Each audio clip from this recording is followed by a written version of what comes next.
Baik, bismillahirrahmanirrahim. Assalamualaikum warahmatullahi wabarakatuh. Perkenalkan, nama saya Cindy Aulia dari kelas 232A Sekolah Tinggi Ilmu Ekonomi Makassar Maju. Di sini, saya akan meresume materi prinsip-prinsip etika bisnis. Bisnis adalah sesuatu kegiatan yang dilakukan secara terus-menerus, mulai dari pengadaan, bahan baku produksi, pemasaran dan distribusi, sampai pada konsumen dalam bentuk barang maupun jasa dengan tujuan mendapatkan keuntungan dan kemanfaatan. Adanya bisnis tidak bisa terlepas dari adanya dua unsur, yaitu subjek dan objek, di mana subjek bisnis adalah pelaku bisnis itu sendiri, meliputi pemerintah, memilih perusahaan, pemegang saham, manajer, karyawan, produsen, pemasok, distributor, dan masyarakat.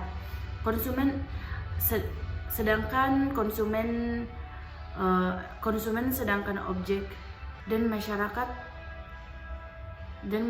konsumen, sedangkan objek bisnis adalah barang dan jasa yang menjadi objek dari perilaku dari pelaku bisnis ketika berbicara mengenai baik dan buruk dari suatu tindakan ketika menjadi parameter bagi pengambilan keputusan.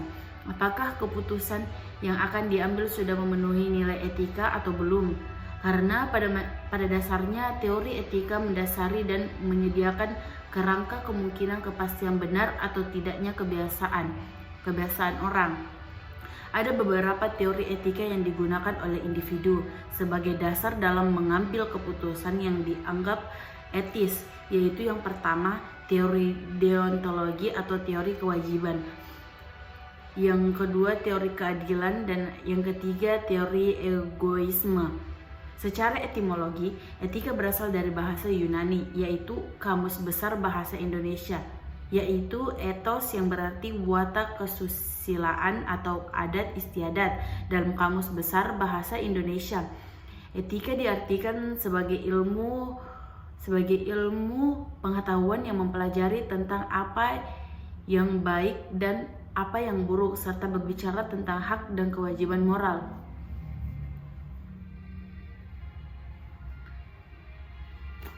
Adapun batasan mengenai etika bisnis ditinjau dari 4 sudut pandang.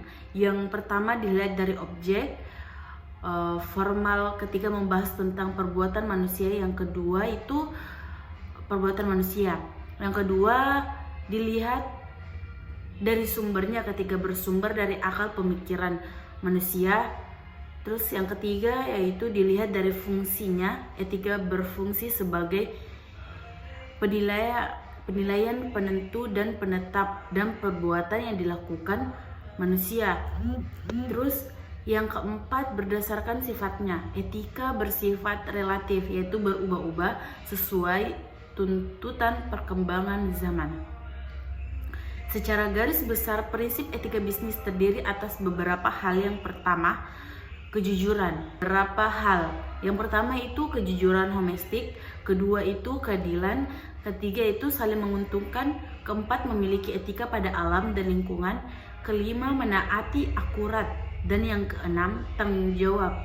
Tujuan etika bisnis ketika bisnis yang bersumber dari peraturan tentu saja bersifat mandatorik atau wajib, sehingga jika tidak dilakukan pelaku akan dianggap melanggar atau tidak patuh, sedangkan etika dianggap melanggar atau tidak patuh. Sedangkan etika bisnis yang bersumber dari masyarakat yang terpelihara dalam kehidupan sehari-hari tentu saja berlaku secara voluntari atau sukarela. Pada etika yang bersifat mandatorik, saksi yuridis formal sangat mungkin menjadi faktor yang dipertimbangkan pada pelaku bisnis untuk menaati.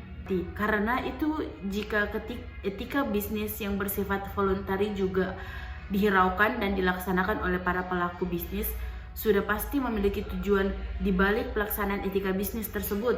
Walaupun sifatnya sukarela, adapun beberapa tujuan pelaku bisnis dalam menjalankan aktivitas. Yang pertama, meningkatkan keunggulan bersaing. Kedua, melindungi kebebasan berbisnis. Yang ketiga, mengurangi biaya. Yang keempat, menghindari sengketa dan sanksi sosial. Hal yang perlu diperhatikan agar kegiatan bisnis berjalan dengan baik Etika bisnis hanya mampu berperan dalam suatu komunikasi moral, tidak merupakan komitmen individual saja, tetapi tercantum dalam suatu kerangka sosial. Yang kedua, etika bisnis menjamin menggulirnya kegiatan bisnis dalam jangka panjang, tidak berfokus pada keuntungan jangka pendeknya. Yang ketiga, etika bisnis akan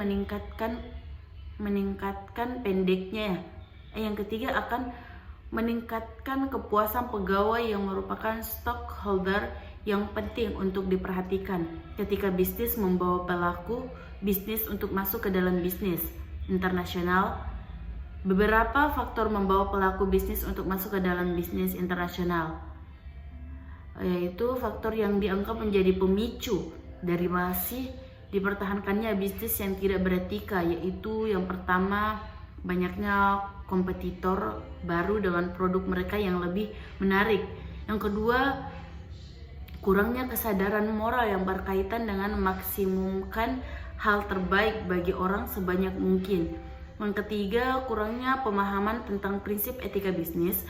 Dan yang keempat, pandangan yang salah dalam menjalankan bisnis, yaitu tujuan bisnis adalah mencari keuntungan semasa, bukan kegiatan sosial.